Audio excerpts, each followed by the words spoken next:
영상을 통해 예배드리고 있는 우리 모든 청년 여러분들을 진심으로 환영하고 축복합니다. 우리 시간에 함께 하나님의 말씀을 합독하며 예배 가운데로 나아가도록 하겠습니다. 그러므로 형제들아, 내가 하나님의 모든 자비하심으로 너희를 권하노니 너희 몸을 하나님이 기뻐하시는 거룩한 산 제물로 드리라. 이는 너희가 드릴 영적 예배니라. 너희는 이 세대를 본받지 말고 오직 마음을 새롭게 함으로 변화를 받아 하나님의 선하시고 기뻐하시고 온전하신 뜻이 무엇인지 분별하도록 하라. 아멘. 이 시간에 함께 찬양하며 준비하신 봉헌의 예물을 드리도록 하겠습니다.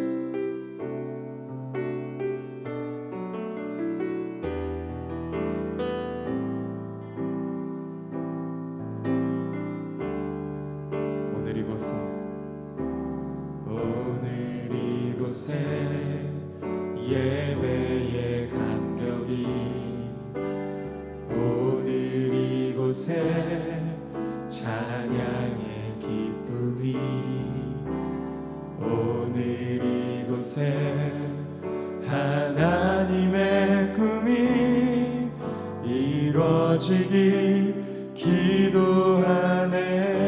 다시 한 번 더. 오늘 이곳에, 오늘 이곳에 예배의 감격이, 오늘 이곳에 찬양의 기쁨이, 오늘 이곳에 하나님의 꿈이 이루어지길 기도하네. 말씀이 충만하, 성령이 충만하, 하나님의 사랑 흐르는 교회, 삶이 노래되어 이 땅의 소망이 되길 주여 기도합니다. 다시 한 번 더 찬양합시다. 말씀이 충만하, 말씀이 충만하, 성령이 충만하, 하나님의 사랑 흐르는 교회, 삶이 노래되어 이 땅의 소망이 되길 주여 기도합니다. 주여 기도합니다. 주여 기도합니다. 주여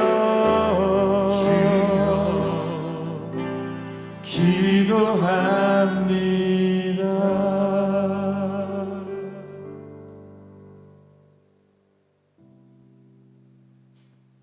바닷물이 솟아나고 뛰놀든지, 그것이 넘침으로 산이 흔들리든지, 우리가 두려워하지 아니하는 것은 주님이 우리의 큰 도움이시기 때문임을 이 시간 믿음으로 고백하며 주님께 감사와 찬양을 올려드립니다. 오늘도 우리 청년들의 예배를 받아 주시옵소서.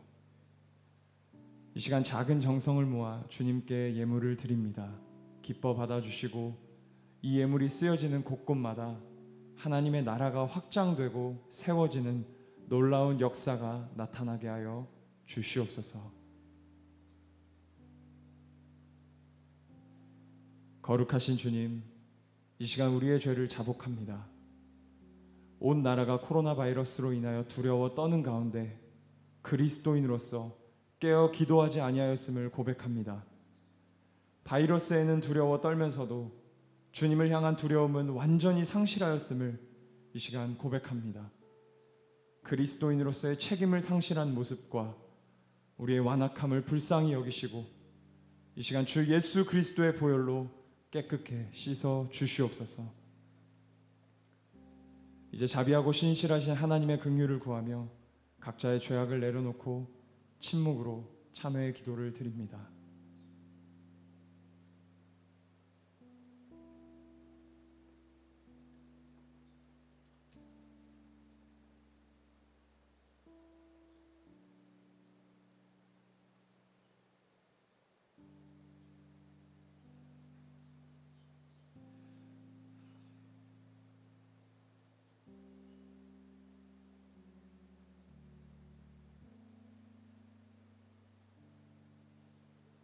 자신의 죄악을 내어놓고 하나님의 긍휼을 구하는 자에게 주시는 용서의 말씀이 여기 있습니다. 우리는 그리스도 안에서 그의 은혜의 풍성함을 따라 그의 피로 말미암아 속량 곧 죄 사함을 받았느니라. 이 말씀에 의지하여 참여하는 우리 모두의 죄와 허물이 이 시간 완전히 사하여졌음을 담대히 선언합니다. 이제 죄 사함의 확신을 가지고 사도신경으로 우리의 신앙을 하나님 앞에 고백하겠습니다. 나는 전능하신 아버지 하나님 천지의 창조주를 믿습니다. 나는 그의 유일하신 아들 우리 주 예수 그리스도를 믿습니다. 그는 성령으로 잉태되어 동정녀 마리아에게서 나시고 본디오 빌라도에게 고난을 받아 십자가에 못 박혀 죽으시고 장사된 지 사흘 만에 죽은 자 가운데서 다시 살아나셨으며 하늘에 오르시어 전능하신 아버지 하나님 우편에 앉아 계시다가 거기로부터 살아있는 자와 죽은 자를 심판하러 오십니다. 나는 성령을 믿으며 거룩한 공교회와 성도의 교제와 죄를 용서받는 것과 몸의 부활과 영생을 믿습니다. 아멘.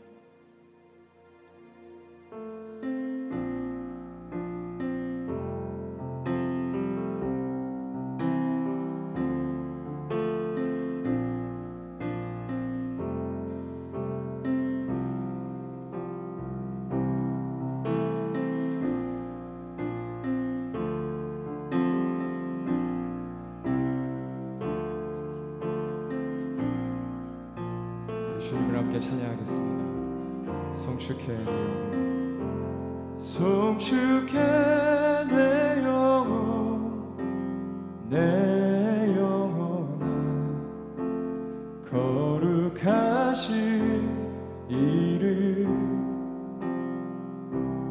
이전에 없었던 노래로 나 주님을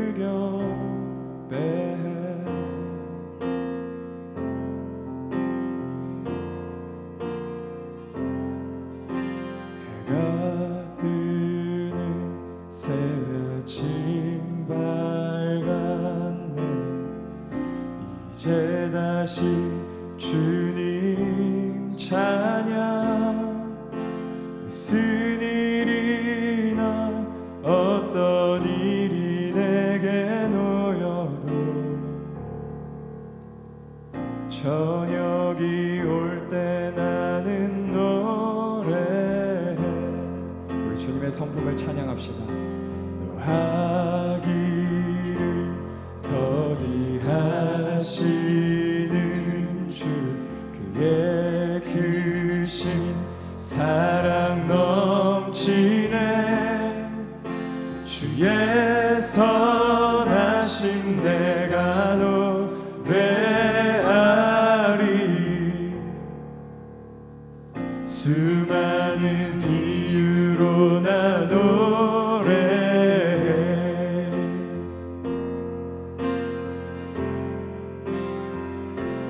송축해 내 영혼, 내 영혼아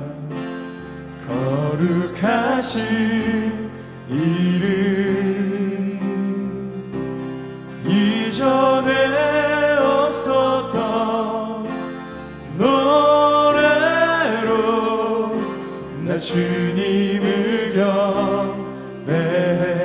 송축해 내 영혼, 송축해 내 영혼, 내 영혼아 거룩하신 이름 이전에 없었던 노래로 나 주님을 경배해.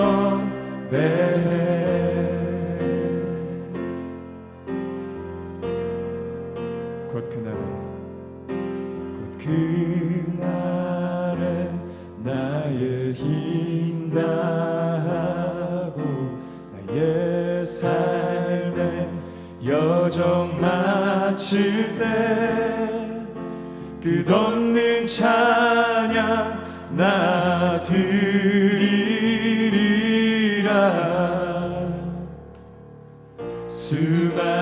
세월 지나 영원히. 한 번 더 찬양합시다. 곧 그날에 나의 힘 다하고 나의 삶의 여정 마칠 때 끝없는 찬양 나 드리리라. 함께 고백합시다. 수많은 세월 지나 영원히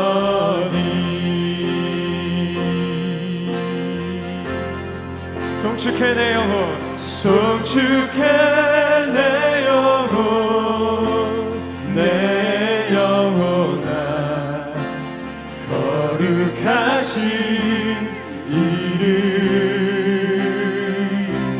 이전에 없었던 노래로 나 주님을 경배해.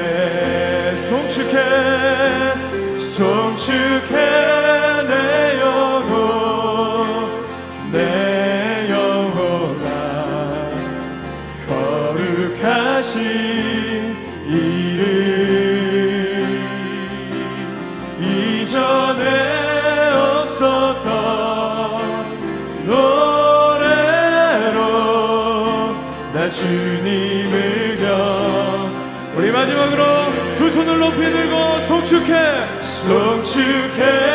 내 영혼, 내 영혼아 거룩하신 이름. 이전에 없었던 노래로 나 주님을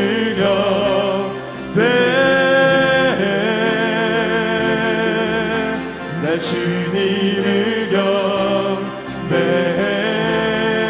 이 시간 나 주님을 경배해. 주님께 큰 박수로 영광 올려드리겠습니다.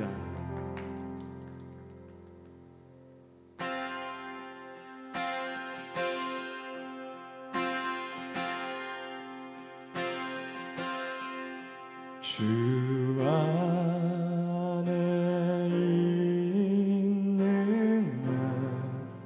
나에게 단 근심이 있으랴.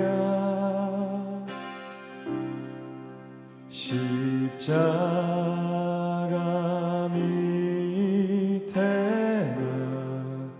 나아가 내 짐을 풀었네. 그 두려움이 변하여 그 두려움이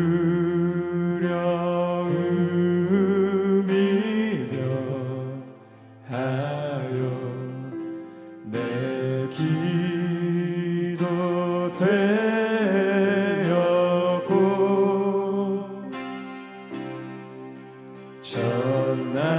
전날의 한숨 멸하여 내 노래 되었네. 주님을 찬송하며 주님을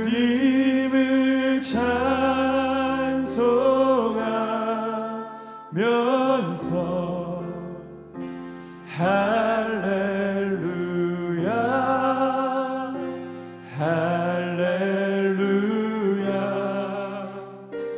내 앞길 멀고 해도 나 주님만 따라가리. 내 주는 자비하셔서 내 주는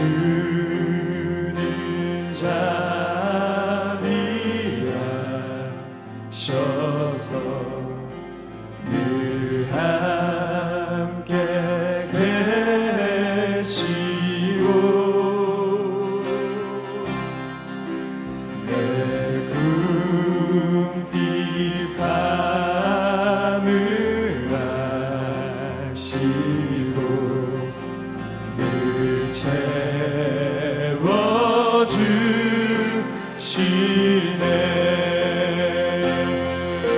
찬송하며 주님을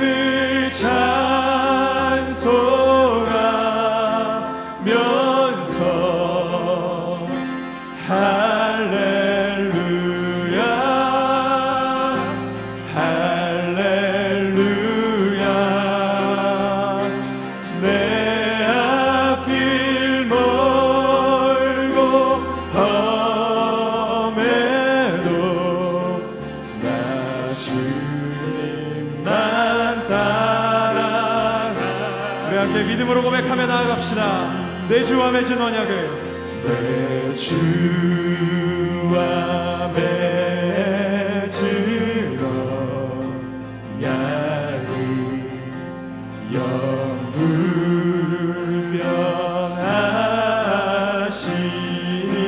영불변하시니 아멘.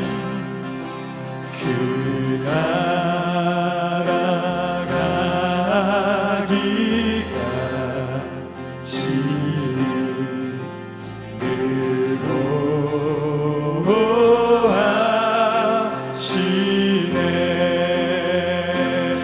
주님을 찬송하며 주님을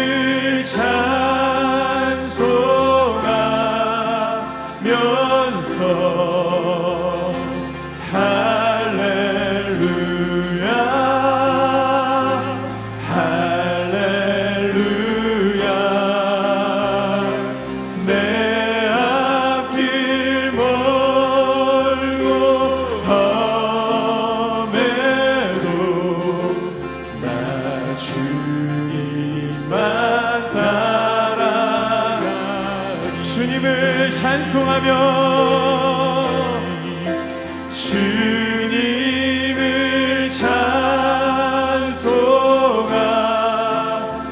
찬송하면서 할렐루야 할렐루야 내 앞길 멀고 해도 나 주님만 따라. 우리 마지막으로 한 번 더 우리의 삶 안에 고백하며 나아갑시다. 주님을 찬송하며 주님을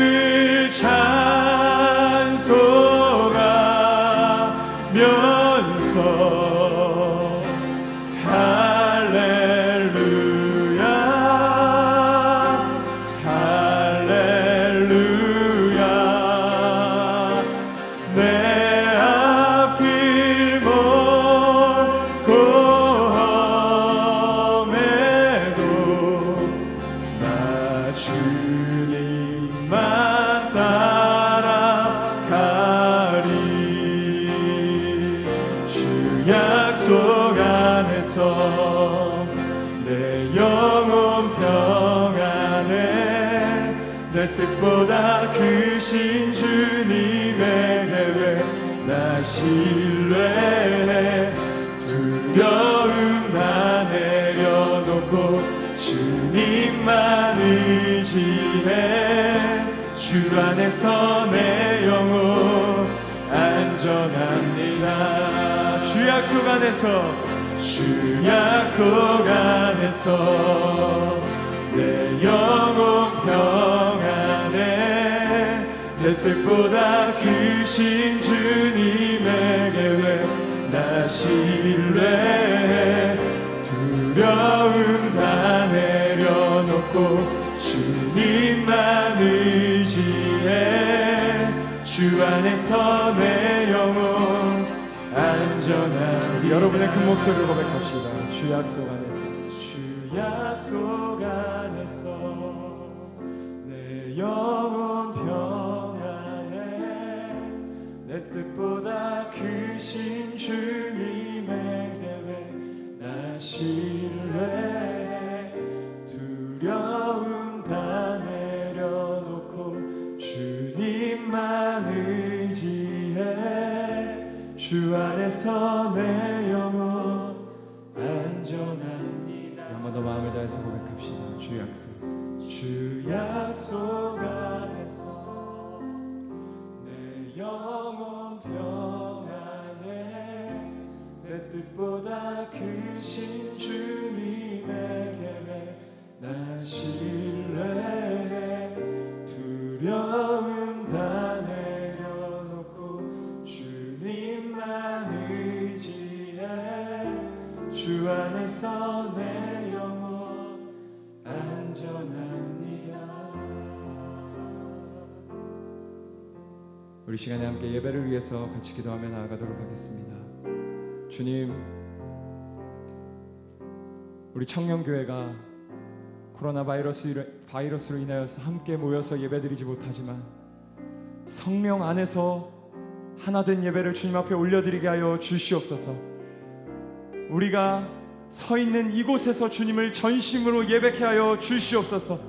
성령 하나님, 이곳 가운데 오셔서 나의 마음을 주장하여 주시옵소서. 온전히 주님께 집중하며 나아가는 예배 되어질 수 있도록 도와주시옵소서라고 우리 오늘 예배를 위해서 간절한 마음으로 함께 기도하며 나아가도록 하겠습니다. 기도하겠습니다.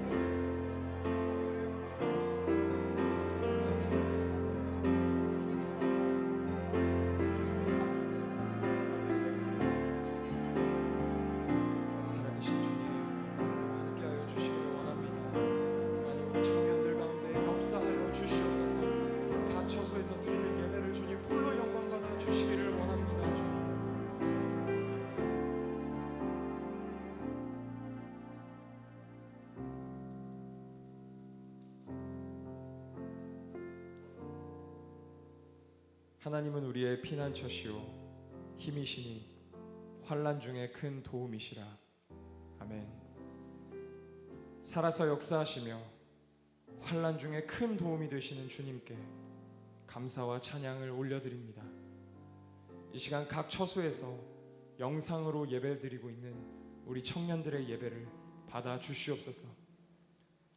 주님, 온 나라가 코로나 바이러스로 인하여 어려움을 겪고 있습니다. 그로 인해 우리 청년들이 함께 모여 예배드리지 못하게 되었습니다.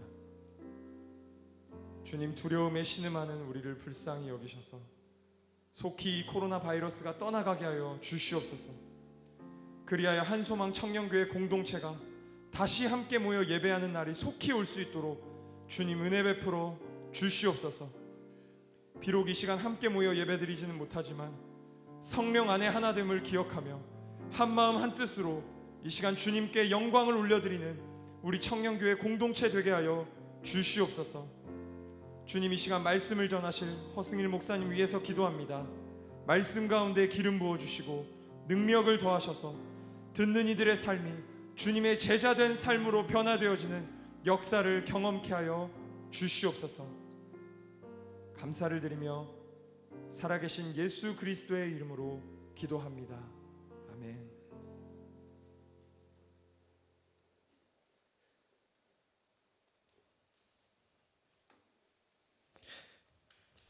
네, 다시 한번 우리 미디어를 통해서 함께 예배하는 우리 한소망의 청년들과 또 함께하는 모든 예배자들을 축복하기를 원합니다.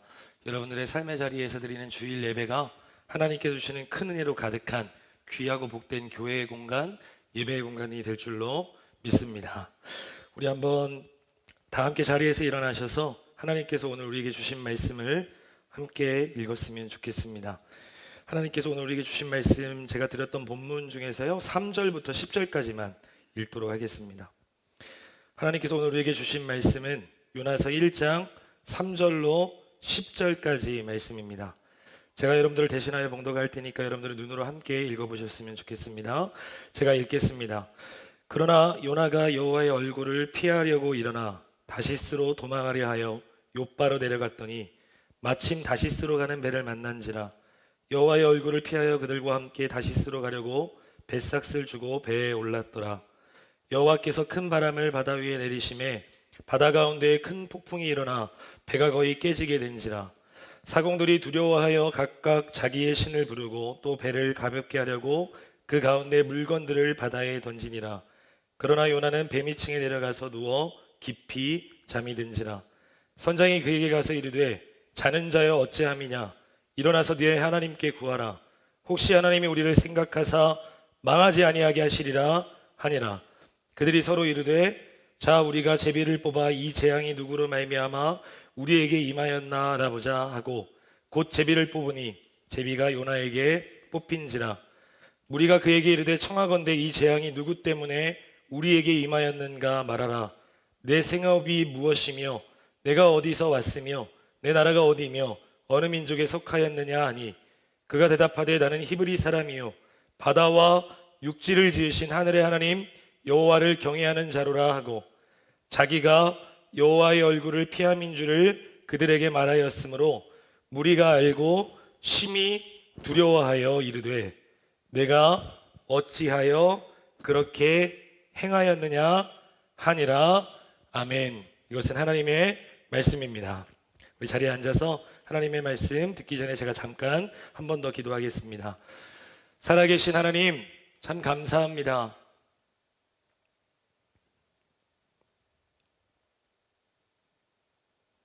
너무나도 귀하고 복된 성일인데 하나님의 주님의 몸된 성전 앞에 나와 함께 예배하지 못하는 하나님의 백성들, 하나님이 귀히 여기시는 귀한 자녀들 하나님께서 축복하여 주옵시고 그들의 자리에서 드리는 예배가 함께 이 시간 하나님 앞에 올려드리는 모든 예배가 하나님께서 기뻐 받아주시고 우리의 어떠한 예배보다도 더욱더 기쁘고 복된 예배가 될 수 있는 놀라운 시간임을 고백할 수 있는 그들의 자리 모두가 될 수 있도록 하나님 인도하여 주옵소서. 감사드리며 살아계신 예수님의 이름으로 기도드립니다. 아멘. 오늘 말씀은 요나서 본문을 가지고 대면할 것인가 혹은 대결할 것인가 라는 제목을 가지고 함께 하나님의 말씀을 나눠볼까 합니다. 먼저 요나에 대해서 먼저 좀 살펴드려 보려고 하는데요. 요나라는 사람은 사실 구약과 신약을 통틀어서 하나님께서 최초로 파송한 선교사라고 볼 수가 있습니다.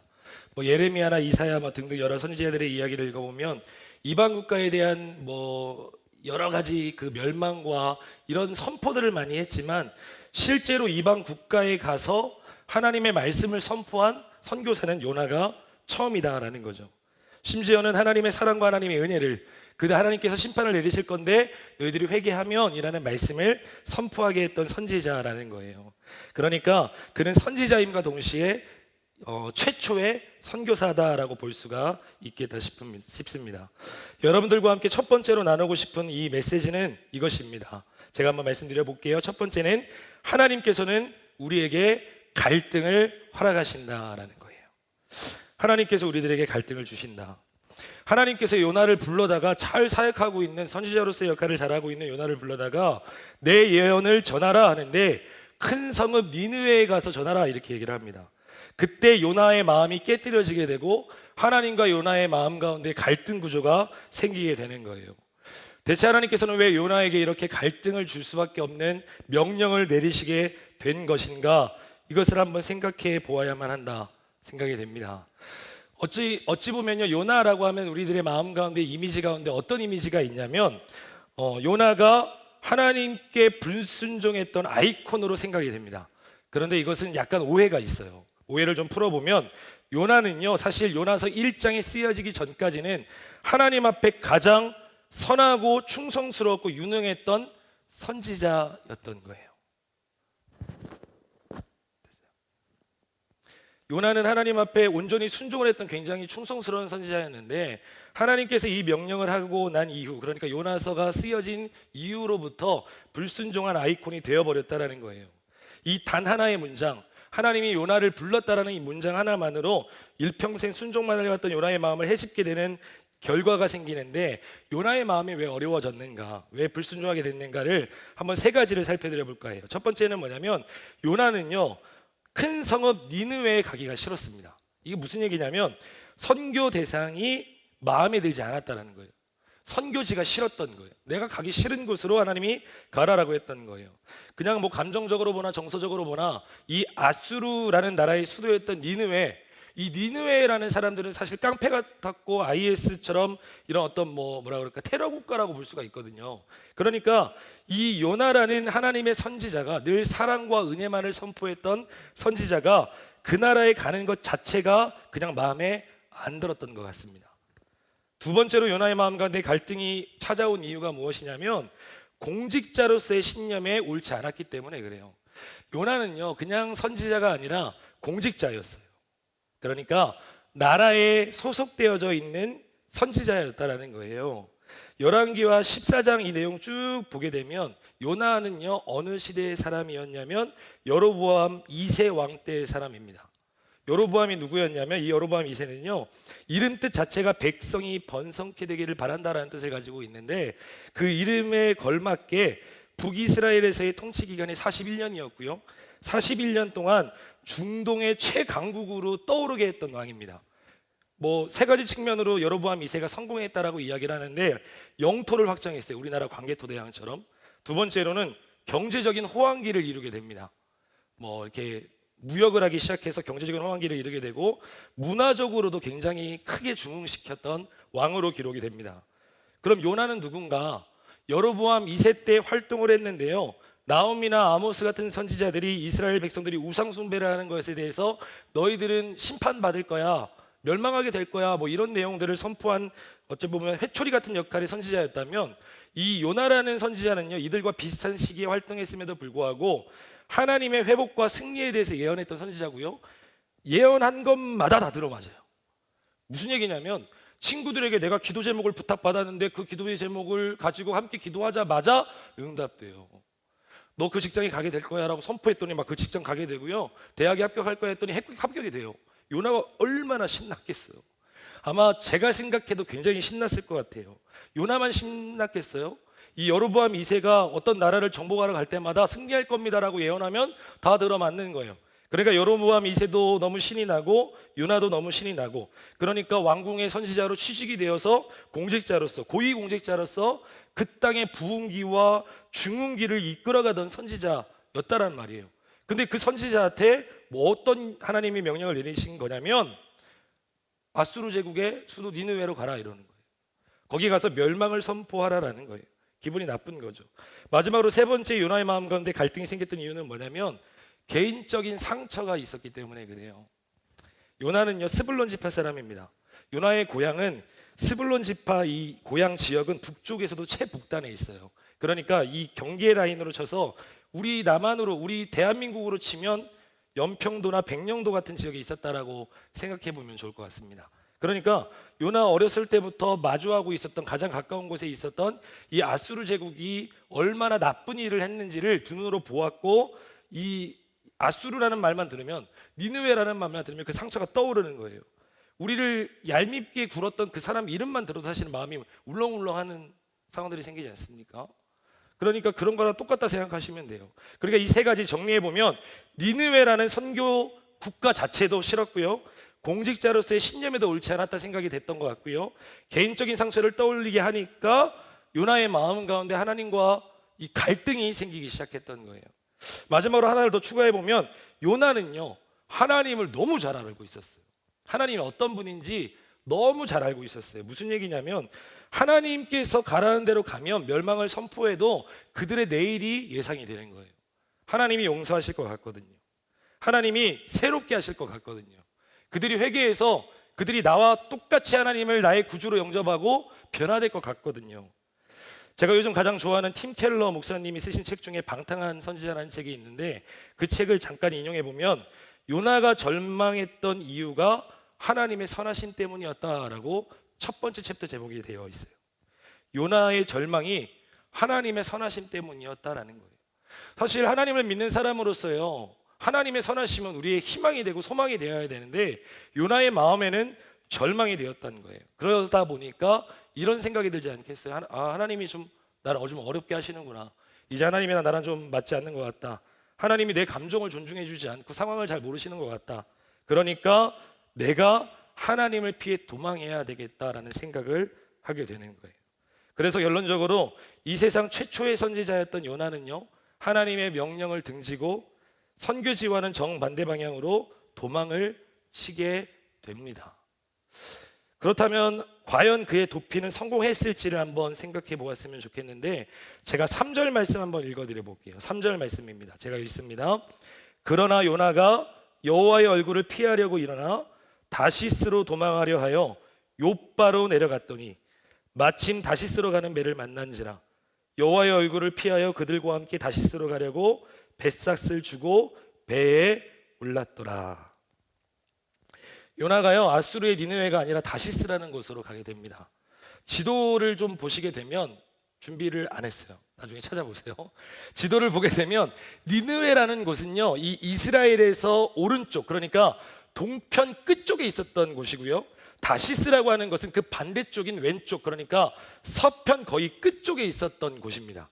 길이를 보아도 굉장히 차이가 나는데, 사람마다 이렇게 추정하는 거리가, 그러니까 항로에 따라서 다를 수는 있겠지만, 일반적으로 하나님이 원래 가라고 하셨던 니느웨는 제가 찾아봤거든요. 동쪽으로 한 500마일 정도 떨어져 있어요.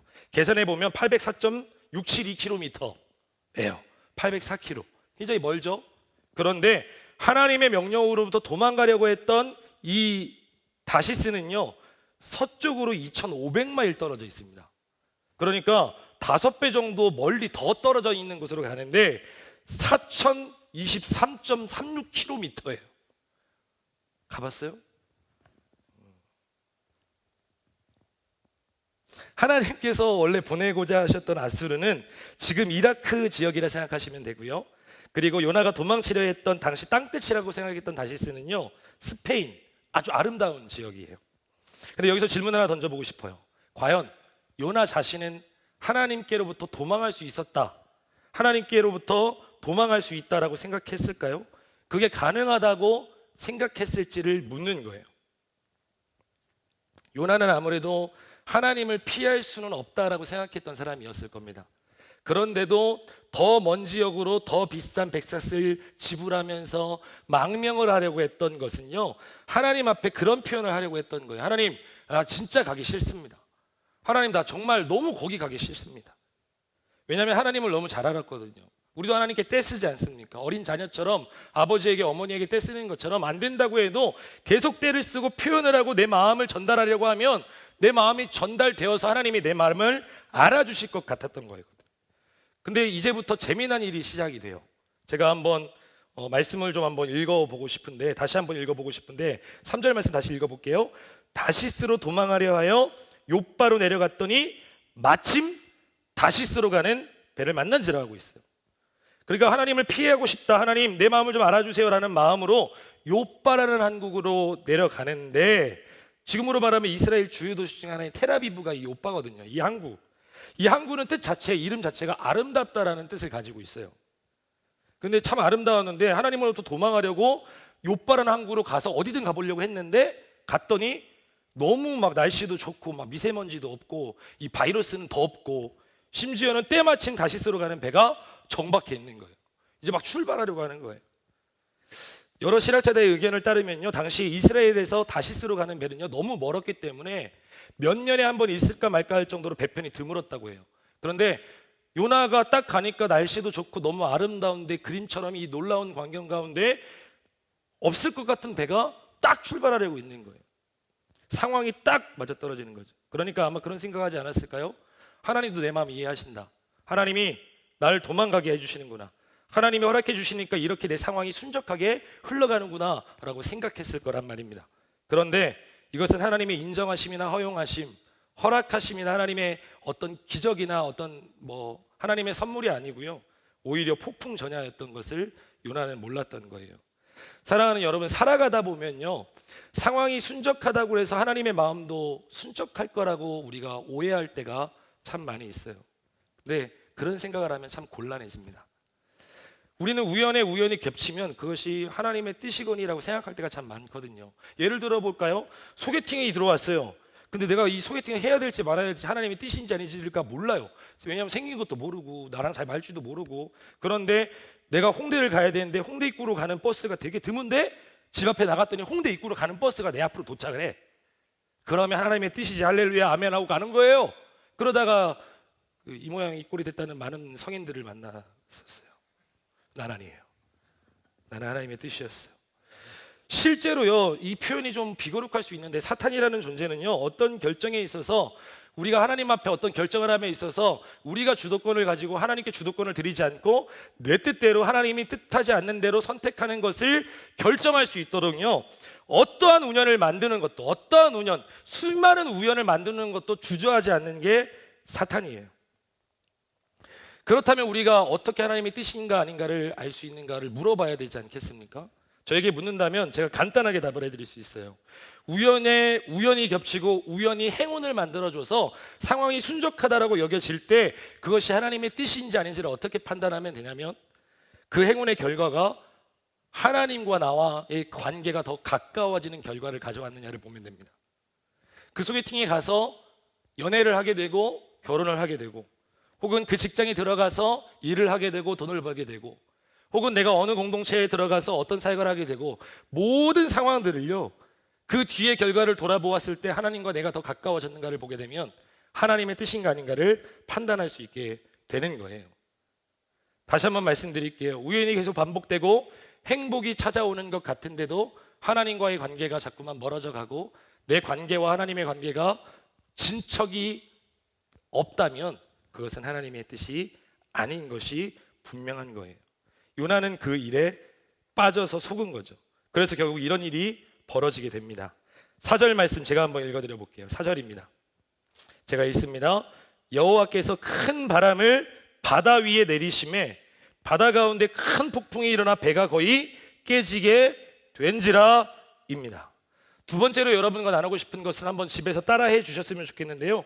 저를 한번 따라서 해 주시겠어요? 목사님들이 크게 해 주시면 좋겠습니다. 바람을 외면하면, 수요 때보다 더 커요. 다시 한번 하겠습니다. 바람을 외면하면 폭풍을 만난다. 하나님이요, 우리에게 바람을 주신다는 거예요. 그러니까 관계가 멀어지는 어떤 것이 느껴지니까 하나님이 우리에게 사인을 주시는데, 도망치면요, 맞바람 쪽으로 우리가 가려고 하면요, 폭풍우를 만난다라는 거예요. 아까 제가 말씀드렸던 방탕한 선지자라는 책을 인용을 다시 한번 해보면요, 이런 표현이 나와요. 재미나더라고요. 죄는 총알이나 칼날보다는 방사능에 가까운 것이다 라는 표현이 나와요. 그러니까 무슨 얘기냐면, 이 죄는 반드시 대가를 유발하게 되어 있는데 우리가 죄를 짓는다고 해서 바로바로 그 죄의 대가가 안 올 수 있다는 거예요.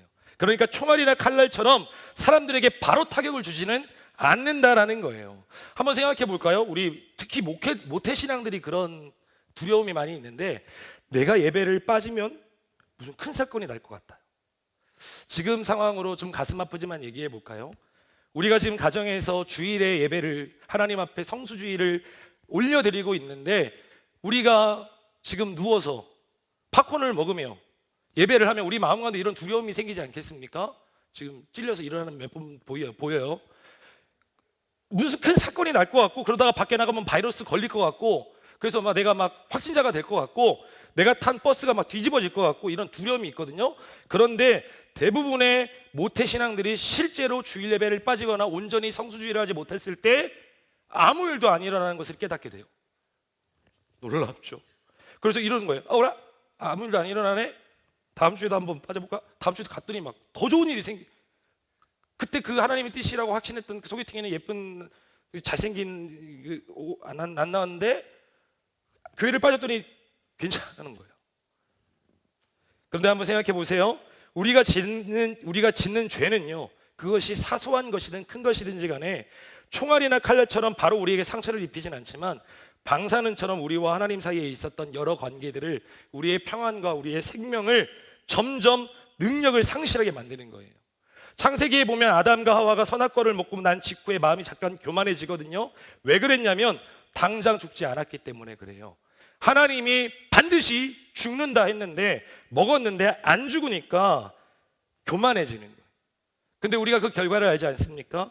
죽지 않았던 것이 아니라 죽음이 그들의 삶을 서서히 덮어왔다라는 것, 우리가 잘 알고 있잖아요. 사탄은 언제나 우리보다 지혜로워요. 사탄은 언제나 우리보다 앞서고 있어요. 그래서 우리가 거짓말 한 번 하면 성대 결절 오고, 우리가 손가락질을 하면 손가락이 부러지고, 이렇게 만들지 않는다라는 거예요. 사탄은요, 죄를 짓는 사람들을 보호해주고 계속 축복해 줍니다. 그래서 어떻게 되냐면, 용서하고 들으세요. 하나님 죄송합니다. 제가 이사야 41장 10절을 이용해서 사탄의 마음을 표현해 보면 이런 거예요. 계속 그 길로 가라. 계속 죄를 지어라. 두려워 말라. 내가 너와 함께 함이라. 놀라지 말라. 나는 내 사탄 이름이라. 이러는 거예요. 내가 너를 굳세게 하리라. 참으로 너를 도와주리라. 참으로 나의 불의한 손으로 너를 붙들리라. 사탄이 그렇게 얘기하는 것만 같은 거예요. 무슨 얘기냐면 나중에 우리가 죄를 지어서 아무 일도 없어서 죄를 지어서 지옥에 가게 되는데 그건 네가 선택한 거면서 왜 나한테 그러냐고 사탄은 우리에게 이야기할 것이다라는 거예요. 죄는요 마약처럼 사람들을 망가뜨립니다.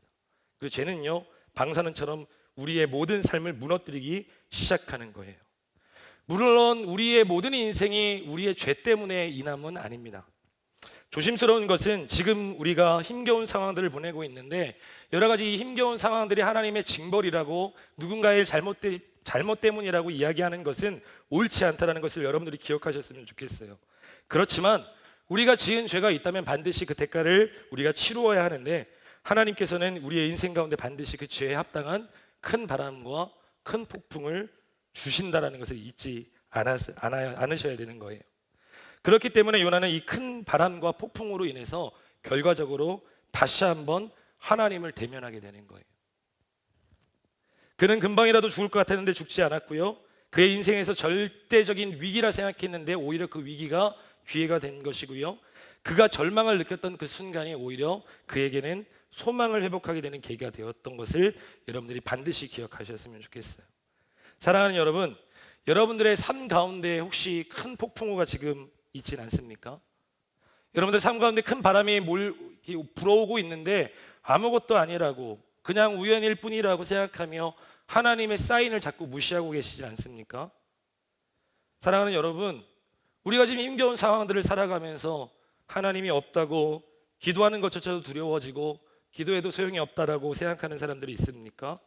그런 폭풍우 가운데 우리가 흔들리고 있다면 그 바람 속에서 내가 너무 초라해짐을 느끼고 있다면 사랑하는 여러분 오히려 죄송합니다. 기뻐하십시오. 그리고 기대하십시오. 그 갈등과 바람과 폭풍 속에서 하나님은요 우리를 더욱 깊이 만나주시는 분이기 때문에 그렇습니다.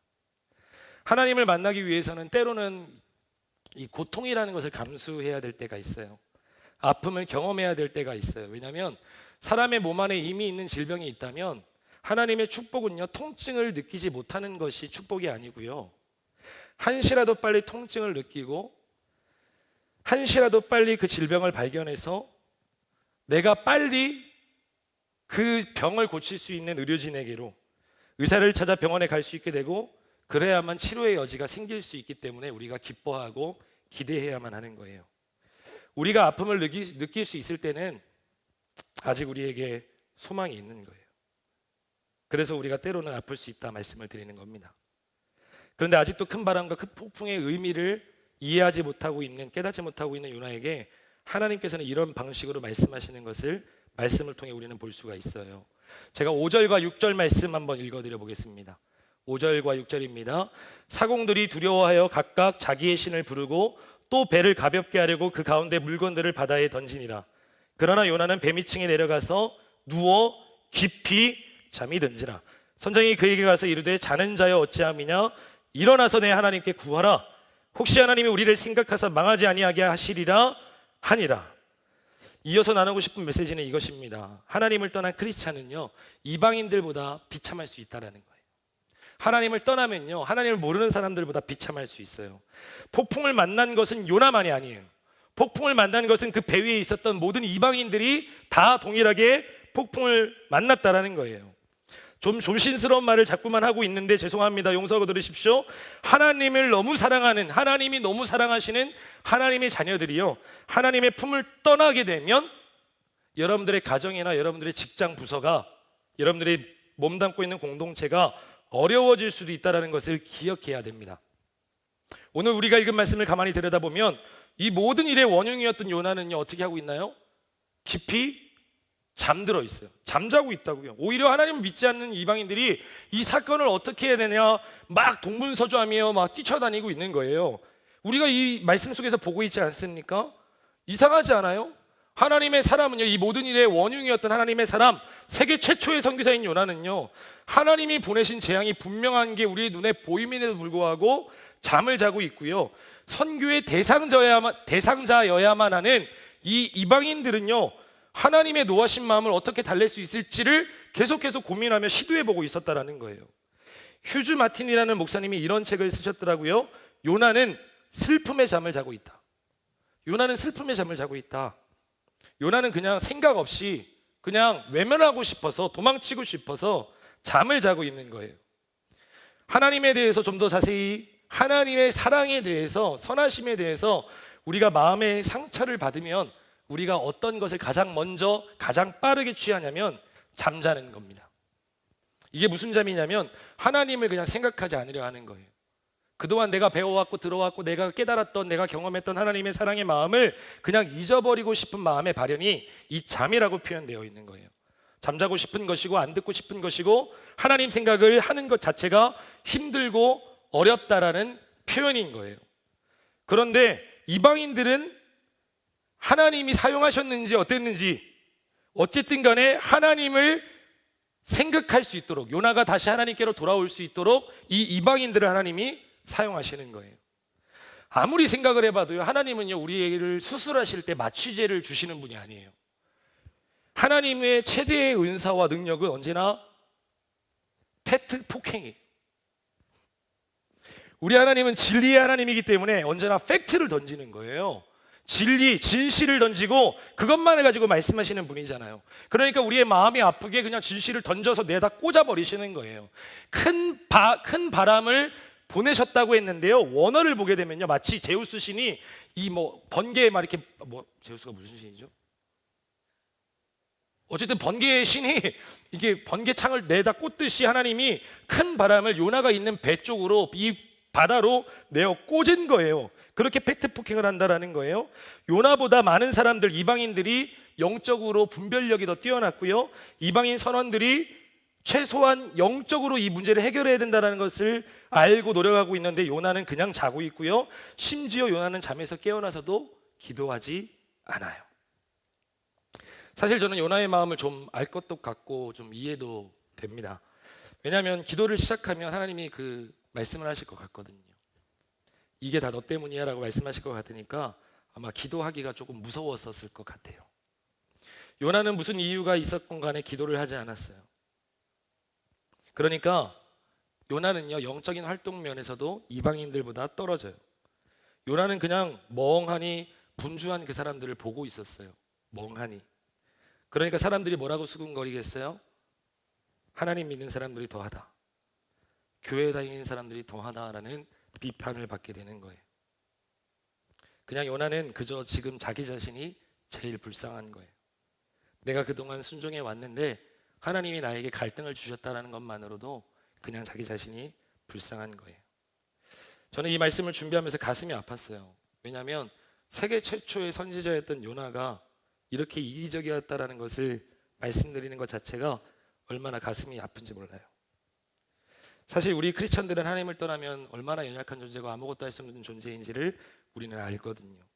왜냐하면 우리 그리스도인들은 은혜로만 살아가는 존재이기 때문에, 은혜가 없으면 아무것도 할 수 없기 때문에, 그래서 하나님께서는 때론 세상보다 우리를 낮추시는 거예요. 하나님을 모르는 사람들보다 재능이 떨어질 때가 있고요, 가진 재물이 부족할 때도 있고요, 분별력도 떨어지고요, 마음에서, 사랑에서 혹은 온유에서 모든 부분에서 다 밀리는 경우가 너무 많아요. 솔직하게 한번 생각해 보세요. 여러분, 정말로 우리 크리스찬들보다 세상이 더 따뜻하지 못하다고 생각하십니까? 우리 크리스찬이 세상에 있는 모든 사람들보다 더 뛰어난 능력으로 세상 가운데 진짜 참 빛과 소금의 역할을 감당하고 계시다라고 이야기하실 수 있으세요? 하나님께서 우리에게 명확하게 말씀하시거든요. 물고기가 물을 떠나서는 살 수 없듯이 그리스도인들은, 너희들은 나의 은혜를 떠나서는 살 수가 없다. 그러면 여기서 마지막으로 제가 하나의 말씀을 드리며 여러분들께 도전을 좀 드리고 싶은데요, 한번 제가 질문해 보고 싶습니다. 세상이 교회를 꾸짖을 권리가 있습니까? 없습니까? 세상이 굳이 교회를 꾸짖을 권리가 있는지에 대해서 묻고 있는 거예요. 6절 말씀을 보게 되면요, 선장이 요나를 꾸짖고 있거든요. 이 사람은 하나님을 모르는데 선장이 요나에게 뭐라고 했냐면, 야, 그만 자고 일어나서 하나님께 기도 좀 해라, 이렇게 얘기를 하는 거예요.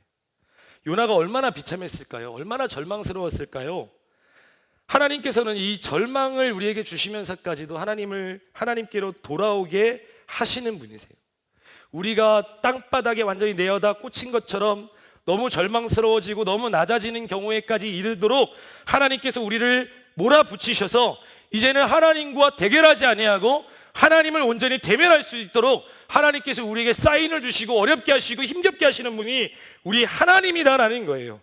그런데 이런 상황 가운데 어떻게 세상에서 교회를 비판하냐고, 어떻게 예배를 가지 않게 이야기를 할 수 있냐라고 그냥 우리의 불평과 불만들을 그들 앞에 쏟아놓게 되면요, 이건 죄송하지만 최악이에요. 하나님께서 우리에게 그들의 입술을 통하여 무엇을 말씀하시려고 하시는지를 우리가 깨달아야 된다고요. 같이 싸우고 같이 하는 게 아니라 하나님이 우리에게 주시는 사인이 있다면 그냥 조용히 묵묵히 침묵으로 하나님 앞에 진실로 나아갈 줄 알아야 하나님의 마음을 알 수 있겠다라는 거예요. 하나님께서 당신을 통해, 세상을 통해 나에게 경종을 울리려고 하시는 그 마음과 메시지는 무엇인지 살펴보아야 한다는 거예요. 제가 말씀을 맺겠다 말씀드렸죠. 마지막으로 나누고 싶은 것은 전부 내 탓이다라는 거예요. 요나는요, 이제는 하나님께 더 이상 덤비지 않습니다. 나는 지금 자고 있었고 그냥 보고만 있었는데 많은 사람들이 나를 살리려고 하는 모습들을 보고, 나도 하나님 앞에 하나님을 다스려 보려고, 하나님의 마음을 좀 추스려 보려고 하지 않았는데 이들이 그렇게 하는 모습들을 보고 이제는 하나님과 더 이상 대결하려고 하지 않고요, 이제는 솔직하게 하나님 앞에 고백하며 하나님을 대면하기 시작합니다. 이게 바로 요나의 위대함이고 가장 아름다운 모습이에요. 이렇게 얘기하고 있는 것이거든요. 전부 내 탓입니다. 여러분들이 힘겨워진 이유는 전부 내 탓이에요. 내가 죄를 지어서 내가 하나님의 말씀의 명령에 순종하지 못해서 이런 일들이 일어났다는 거예요. 10절 말씀에 보면 자기가 여호와의 얼굴을 피함인 줄을 그들에게 말하였으므로라고 되어 있거든요. 근데 이거를 순서를 정확하게 다시 정리해서 번역되어져 있는 우리말 성경에서는 이렇게 해석하고 있어요. 그들은 그가 여호와 앞에서 도망치고 있다는 것을 알게 됐습니다. 요나가 그들에게 말했기 때문입니다.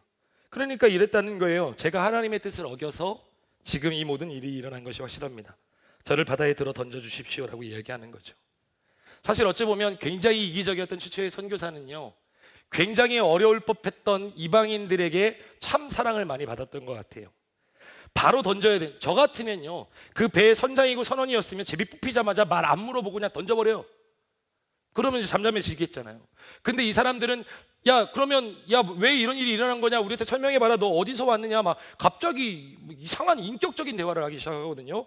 근데 요나의 마음 가운데 점점 사랑을 많이 받으니까 마음이 불편해지기 시작하고, 제가 바닷속으로 들어가겠습니다라고 하나님 앞에, 제 잘못이잖아요, 하나님 저를 데려가십시오 라고 이야기하게 된 거예요. 그런데 자신이 진실하게 말한 이 대가로 인하여서 이 상황이 완벽하게 바뀐다라는 거예요. 제가 한 가지 적어 놓았던 글이 있어서 어떤 강의를 듣다가 제가 한번 나눠드리고 보고 싶은데, 이 세상의 모든 범죄는 거짓말로부터 시작한다라고 하더라고요. 여러 강의가 있어서 이것만 툭 잘라 얘기하면 조금 이상할 수 있겠지만, 이 세상의 모든 범죄는 거짓말로부터 시작한다는 거예요. 세상의 어떤 중범죄도, 살인도, 어떤 범죄자들이 최초로 배우고 최초로 짓는 죄가 거짓말이라는 거예요. 요나가 이제부터라도 하나님 앞에서 진실해야 되겠다라고 결정하는 순간, 모든 저주의 시나리오가 이제 은혜와 회복의 시나리오로 바뀌는 순간이 오거든요. 거짓말이냐 진실이냐의 사이에서 진실을 택하니 하나님의 뜻이 온전하게 이루어진다는 거예요. 아직도 가야 할 길이라는 전권이 5권으로 되어 있는 유명한 이 베스트셀러를 쓴 스카펫 박사는요, 거짓의 사람들이라는 책 가운데 뭐라고 이야기를 하고 있냐면, 귀신 들렸다고밖에 인정할 수밖에 없는 사람들의 특징들을 살펴보면 거짓말에 중독되어 있더라라고 되어 있어요. 성경에서 사탄 마귀는 거짓의 아비라고 되어 있고요, 성경에서 하나님께서는 우리의 아버지 하나님은요 진리의 아버지라고 말씀하고 있잖아요. 요나는 그 아버지의 마음을 이제 이해했던 거예요. 사랑하는 여러분, 힘겹고 어려운 시간들을 보내고 있습니다. 참 어렵고 이것이 누구의 죄 때문인지 누구의 잘못 때문인지 지금 그것을 말하고 있을 때는 아닌 것 같아요. 하나님께서 분명히 이 상황들을 통해서 우리에게 말씀하시는 바가 있다면요, 이제 거짓을 내려놓고 진리 가운데 나와 하나님의 마음을 대면하기를 원하시는 하나님의 마음만 가득히 있다는 것을 여러분들이 기억하셨으면 좋겠어요. 요나의 이 짧은 고백 가운데 요나는 아무래도 자기 자신의 고백 가운데 내가 예상했던 것보다 큰 힘이 실려 있었다는 것을 몰랐던 것 같아요. 진짜 이 모든 일은 요나 때문이었거든요. 요나가 이제 나 때문이었구나를 깨닫고 하나님을 대면하는 순간, 하나님의 대결을 포기하는 순간 하나님의 희망이, 하나님의 역사가 쓰여지게 되었다라는 거예요.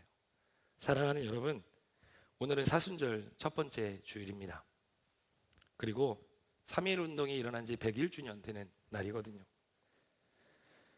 우리가 더 뜨겁게 기도하고 감사할 수 있어야 되는 이 상황이 참 두렵고 어려운 상황 가운데 이게 누구의 탓인지를 이야기를 하고 무엇 때문인지를 이야기하고 사람들의 이름들은 다 사라져버리고 몇 번째 환자라고 이야기되어지는 이 상황들을 바라보며 여러분들이 해야 될 것이 무엇인지를 하나님 앞에 물으며 하나님을 대면하시는 우리 사랑하는 모든 한소망의 청년들과 함께 예배를 드리고 있는 모든 성도들이 되시기를 주님의 이름으로 축복합니다. 단 한 번만 진실로 하나님 앞에 순종하면 하나님께서 우리의 삶 가운데 여러 가지 것들을 일으켜 세우실 줄로 믿습니다. 우리 있는 자리에서 한번 무릎을 꿇고, 혹은 원하시는 분들은 자리에서 일어나서 우리 함께 기도하며 나가셨으면 좋겠습니다. 우리 시간에 한번 기도할 때에 요나의 오늘 말씀을 드렸던 그 마지막 마음을 우리가 한번 이해해 보았으면 좋겠습니다. 요나는 잠자리에 들었거든요. 배의 가장 밑자락에 내려가서 하나님의 이름을 부를 수조차 없는 상황 가운데 하나님이 싫어하시면 어떻게 하나, 하나님의 뜻과 내 뜻이 다르면 어떻게 하나 두려워하는 마음을 가지고 그냥 하나님을 피해 잠을 청하고 있었거든요. 그런데 하나님 앞에 진실이라는 것을 선택하여 나의 연약한 부분을 온전히 드러내게 되었을 때 하나님의 시나리오가 바뀌게 되었다고요. 사랑하는 여러분, 이 시간에 한번 결단하십시다. 하나님, 지금 내가 잘못 생각하고 있었던 것, 내가 오해하고 있었던 것, 내가 거짓으로 가득해져 있었던 것 하나님 앞에 내어놓겠습니다. 하나님 앞에 진실로 나아가겠습니다. 진리의 아버지 되신 하나님의 이름만을 부르짖겠습니다. 그렇게 고백한 우리의 상황 가운데 우리의 이 나라와 모든 세계의 시나리오를 하나님께서 바꿔주셔서 눈물 짓고 있는 모든 사람들의 눈물을 닦아 주시옵소서. 하나님, 이 모든 것들이 내가 잘못했기 때문입니다. 나의 잘못 때문입니다. 내가 기도를 쉬는 죄를 범했기 때문입니다. 하나님 아버지 앞에 고백할 때 하나님께서 다시 한번 새롭게 세상을 일으켜 주실 줄로 믿습니다. 우리 시간에 가정에서 또 각자의 자리에서 너무 크지 않은 소리로 나도 괜찮습니다. 우리 주님의 이름을 크게 한번 부르고 기도하며 나가셨으면 좋겠습니다. 다 함께 우리 주님의 이름을 크게 부르짖습니다. 주여, 사랑하는 하나님 참 감사합니다. 하나님의 이름을 부르짖습니다. 진리이신 하나님 아버지를 간구합니다. 하나님, 일하여 주시옵소서. 하나님, 회복하여 주시옵소서. 이 저주의 시나리오를 다시 한번 희망과 은혜와 사랑의 시나리오로 바꾸실 분 오직 하나님이신 줄로 믿습니다. 세상에 눈물 짓고 있는 사람들이 참 많이 있습니다. 확진자로 판명되어 가슴 아프고 힘겹고 어려운 시간들을 보내고 있습니다. 하나님, 땀 흘려 수고하고 있는 어르신들과 또 이 어려움 가운데 너무나도 크게 노출되어 있는 사회적 취약자들, 노약자들, 약하고 불쌍한 사람들이 너무나도 많이 있습니다. 하나님, 그들을 기억하여 주옵소서. 확진자들의 가족들을 기억하여 주옵소서. 두려워 떨고 있는 하나님의 백성들을 기억하여 주옵소서.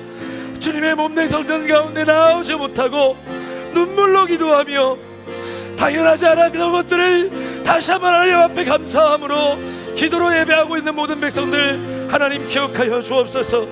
하나님께서 바꿔주시고 하나님께서 회복하여 주시옵소서. 주님의 가신 우리 주님을 기대하고, 우리 시간이 많이 갔지만 한 가지만 더 놓고 기도했으면 좋겠습니다. 우리 이 시간에 한번 기도할 때는요, 한번 침묵으로 이렇게 기도했으면 좋겠습니다. 하나님, 전 세계가 또 우리나라 대한민국, 하나님이 너무나 사랑하시는 우리 나라가 코로나19 바이러스, 한낱 바이러스로 인하여서 참 어려워지고 있습니다. 참 많이 시끄럽고 힘겹고 어려운 시간들을 보내고 있습니다. 하나님, 하나님만이 이 모든 상황들을 다시 한번 새롭게 역전하여 주실 줄로 믿습니다. 하나님만이 하실 수 있는 분이심을 우리가 믿음으로 고백합니다. 우리가 침묵 가운데 이렇게 한번 기도했으면 좋겠습니다. 하나님, 조속하게 해결되게 하여 주시옵소서. 하나님을 믿는 많은 의료진들과 과학자들을 통하여서 조속하게 이 해결할 수 있는 대책들이 마련되게 하시고, 약들이 개발되게 하시고, 백신들이 개발되게 하셔서 하나님께서 원하시는 대로 온전히 회복되어지는 놀라운 역사가 있게 하여 주시옵소서. 우리 침묵 가운데 우리 뜨거운 마음으로, 하나님을 사모하는 마음으로, 하나님을 믿는 마음으로 우리 함께 기도하며 나가셨으면 좋겠습니다. 기도하겠습니다.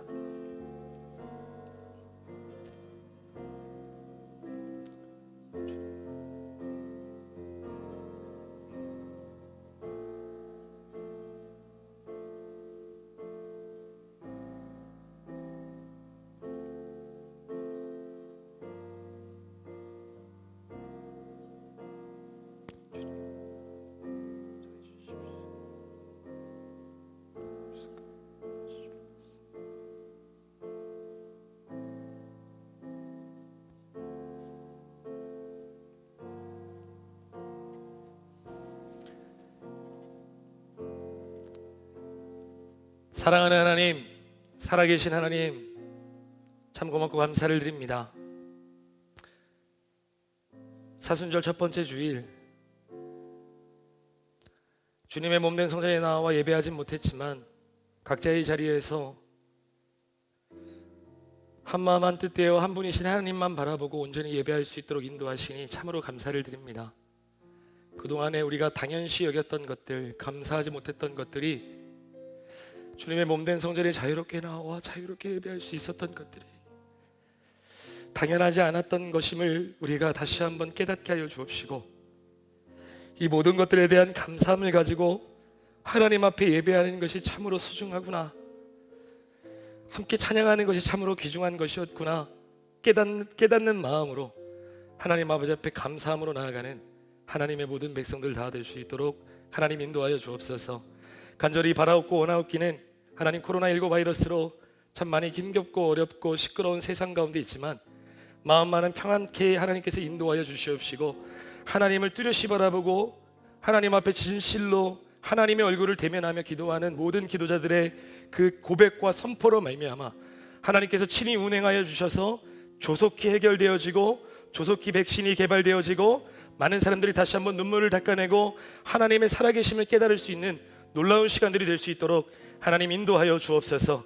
이번 계기로 말미암아 신천지와 같은 이단 사단 세력들 무너지게 하여 주시옵시고, 온전히 진실만이 가득한, 진리만이 가득한 하나님의 나라가 될 수 있도록 하나님 인도하여 주시옵소서. 그렇게 행하여 주실 우리 주님을 기대하며, 이제는 우리 주 예수 그리스도의 은혜와 하나님 아버지의 큰 놀라우신 사랑과 성령님의 교통 감화 인도하심이 각자의 자리에서 삶의 예배를 드리고 주일의 예배를 드리고 하나님 앞에 영광을 드리기를 소망하는 모든 자리자리에 한 소망의 성도들 머리 위에와 함께 예배하는 모든 성도들 머리 위에와 그리고 온 교회 하나님을 구주로 고백하고 영접한 모든 성도들의 자리마다 위에, 그리고 이번 코로나19 바이러스로 인하여서 힘겨워하는 모든 확진자들의 상황 가운데와 그들의 가족 가운데 열심으로 수고로이 땀 흘리고 있는 모든 의료진들과 모든 관계자들마다 위에, 그리고 하나님을 믿음으로 말미암아 하나님을 대면하기를 원하는 모든 하나님의 백성들 머리 위에 이제로부터 영원토록 함께하여 주시기를 간절히 축원하옵나이다. 아멘.